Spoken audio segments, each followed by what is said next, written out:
Hello, thanks for joining us for today's video guide on the 3D PDF tool within Vertex BD. This is an optional extra within the software, however it can be very useful as it enables you to open a model of the project you're working on in a PDF reader. To begin, ensure the model to be output is active, as both the architectural and framing models can be output to 3D PDF. Once you are happy with that, simply select File, Save As, choose the necessary location to save in, and then choose the file name as desired, and file type as Adobe Acrobat Document, PDF. Once selected, hit the Save button, and you will then be presented options to select the required views for your PDF. Here you can select views as required, as well as add more views utilising the Insert option.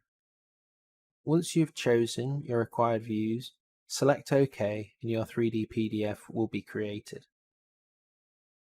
You can then open your 3D PDF in a PDF viewer such as Adobe Reader.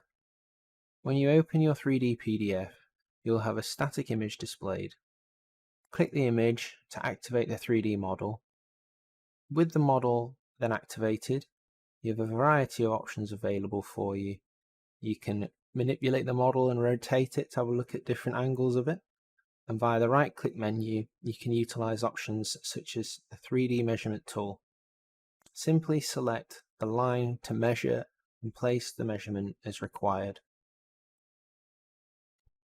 There are a variety of views available to select here via the drop-down box based on your selections when exporting from BD. The model tree menu works in a similar fashion to BD, in that it enables you to toggle on and off a variety of different geometry types. Check out our channel for many more helpful guides and videos on our software, and thanks for watching.